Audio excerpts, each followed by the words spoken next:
దానిపైన అఫీషియల్ గా ఆయకట్టు 35,000 ఎకరాలున్నా అనాథరైజ్ గా లోకలైజేషన్ ఆయకట్టు కూడా ఇంకో 12,000 ఎకరాల వరకు ఉంది అధ్యక్ష.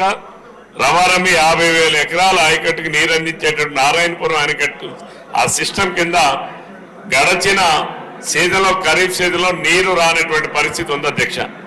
ఇక్కడ ఇదే సభలోనే గౌరవ శాసనసభ్యులు హెచ్చర్ల వారు కూడా ఈ సభ ద్వారా జీరోలో ప్రస్తావించారు అధ్యక్ష. కాబట్టి వెంటనే తక్షణమే ఆ పనులు చేపట్టాలని చెప్పి తమ ద్వారా ప్రభుత్వానికి విజ్ఞప్తి చేస్తున్నారు అధ్యక్ష. రెండో అంశం అధ్యక్ష, ఇదే 0 అవర్లో ఇదే శాసనసభలో గత 2014-19లో అధ్యక్ష ఒక అంశం మీద విచారణ చేశారు అధ్యక్ష. ప్రభుత్వం వారు రెవెన్యూ ల్యాండ్స్ ని ప్రభుత్వ భూములకు కబ్జా చేశారు, గ్రాప్ చేశారు, ఇల్లీగల్ అసైన్మెంట్ చేశారు అనేటటువంటి దానిపైన ఈ సభలో ప్రస్తావన చేసినప్పుడు అధ్యక్ష దానిపైన ప్రభుత్వం విచారణకు ఆదేశించింది అధ్యక్ష.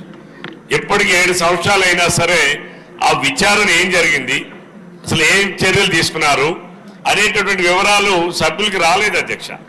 నేను అందుకే తమ ద్వారా ప్రభుత్వానికి విజ్ఞప్తి చేస్తున్నా అధ్యక్ష.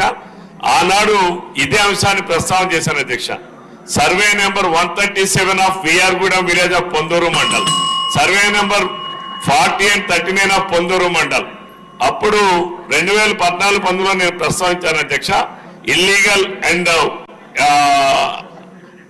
అసైన్మెంట్ చేశారని దానిపైన విచారణ చేసిన నివేదికను మరి తమ ద్వారా విజ్ఞప్తి చేస్తున్నా అధ్యక్ష ప్రభుత్వానికి.